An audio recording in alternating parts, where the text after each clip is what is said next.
بسم اللہ الرحمن الرحیم۔ ایک کفن چور کی داستانی عبرت۔ ایک کفن چور کا واقعہ جو ہر نئے دفنائے گئے مردے کا کفن چرا لیا کرتا تھا۔ ایک رات اس کے ساتھ قبرستان میں کیا معاملہ پیش آیا، آئیے جانتے ہیں۔ پیارے ناظرین، جن لوگوں نے ہمارے چینل کو سبسکرائب نہیں کیا ہے وہ ہمارے چینل کو سبسکرائب کر لیں اور چینل پر موجود گھنٹی کے بٹن کو دبا لیں تاکہ ہماری لیٹسٹ اپڈیٹس نوٹیفیکیشنز کے ذریعے آپ کو حاصل ہو۔ ایک بزرگ جن کا نام حضرت سیدنا اسحاق رحمۃ اللہ علیہ ہیں، آپ فرماتے ہیں کہ ایک شخص ہماری محفل میں آیا کرتا تھا مگر اس کا آدھا چہرہ ہمیشہ چھپا رہتا تھا۔ ایک مرتبہ میں نے اس سے پوچھا کہ تم اپنا آدھا چہرہ چھپائے رکھتے ہو، اس کی کیا وجہ ہے؟ مجھے اس راز سے آگاہ کرو۔ اس نے کہا کہ اگر آپ نماز ادا فرمائیں تو میں اپنا معاملہ بتاتا ہوں۔ میں نے کہا کہ بتاؤ، اصل معاملہ کیا ہے؟ اجازت ملنے پر اس نے اپنی داستان کچھ اس طرح سنائی۔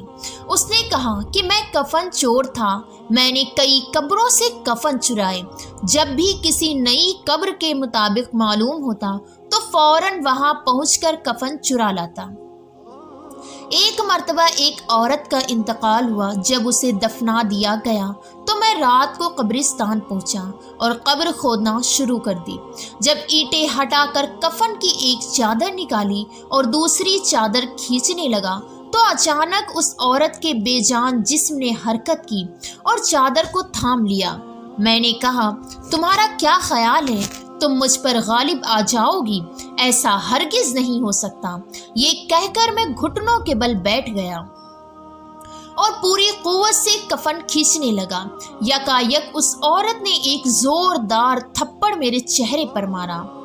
درد کی شدت سے میں بے قرار ہوا اور میرے چہرے پر بہت زیادہ جلن ہونے لگی۔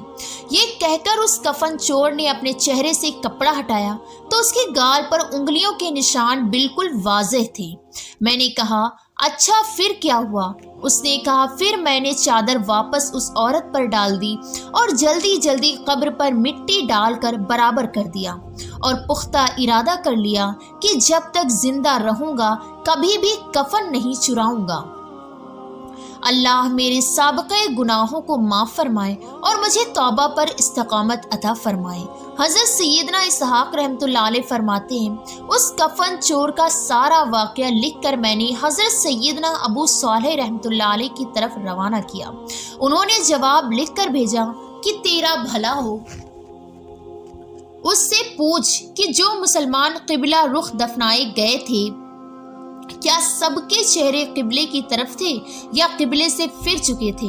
میں نے کفن چور سے پوچھا تو اس نے کہا کہ میں نے جن لوگوں کے کفن چرائے ان میں سے اکثر کے چہرے قبلے سے پھر چکے تھے۔ حضرت سیدنا اسحاق رحمۃ اللہ علیہ فرماتے ہیں کہ میں نے یہ بات لکھ کر حضرت ابو صالح رحمۃ اللہ علیہ کی خدمت میں بھیجی تو ابو صالح رحمۃ اللہ علیہ کی خدمت میں تو انہوں نے جواب میں تحریر بھجوائی، کہا، انا للہ و انا الیہ راجعون۔ اسحاق رحمۃ اللہ علیہ جن لوگوں کے چہرے قبلے سے ہٹ چکے تھے ان کا خاتمہ سنت پر نہیں ہوا۔ پیارے ناظرین، اللہ ہمیں اپنے اعمال میں رکھے اور ہمارا خاتمہ حضور صلی اللہ علیہ وسلم کی سنت پر فرمائے۔ اس داستانی عبرت میں ہمارے لیے عبرت کے بے شمار مدنی پھول موجود ہیں۔ کتنا تفتیش ناک معاملہ ہے کہ جو لوگ سنتوں سے منہ موڑ لیتے ہیں، یہ احکام شریعت پر عمل پیرا نہیں ہوتے اور دنیا کو دین پر ترجیح دیتے ہیں، ان کے ساتھ قبر میں انتہائی وحشت ناک معاملہ ہوتا ہے۔ پیارے ناظرین، قبر اور آخرت میں لمحہ بھر کا عذاب بھی برداشت سے باہر ہے۔ ہمارے نازک جسم جہنم کی بھڑکتی ہوئی آگ جو دل تک پہنچنے والی ہے اس کا مقابلہ نہیں کر سکتے۔ اگر اسی طرح غفلت بھری زندگی گزارتے رہے اور اسی حالت میں موت آ گئی تو بہت ذلت اور رسوائی اور دردناک عذاب کا سامنا کرنا پڑے گا۔ میرے محترم عزیز، جھٹ پٹ اپنے گناہوں سے توبہ کر لیجئے اور رو رو کر اللہ تعالیٰ سے معافی مانگنی چاہیے۔ مومنوں پر رحم و کرم فرمانے والے نبی کریم صلی اللہ علیہ وسلم کی سنتوں کو اپنے دامن سے وابستہ کر لیجئے۔ درود پاک کی کثرت کریں، عبادت اور ریاضت کی طرف راغب ہو جائیں اللہ پاک ہم سب کو سمجھنے اور نیک اعمال کرنے کی توفیق عطا فرمائے۔ مزید ویڈیوز دیکھنے کے لیے ہمارے چینل کو سبسکرائب کریں اور تازہ ترین اپڈیٹس کے لیے چینل پر موجود گھنٹی کے بٹن کو دبائیں تاکہ ہماری ویڈیو سب سے پہلے آپ تک پہنچے۔ اپنی دعاؤں میں یاد رکھیے گا۔ اللہ پاک ہم سب کا حافظ و نگہبان۔ السلام علیکم ورحمۃ اللہ۔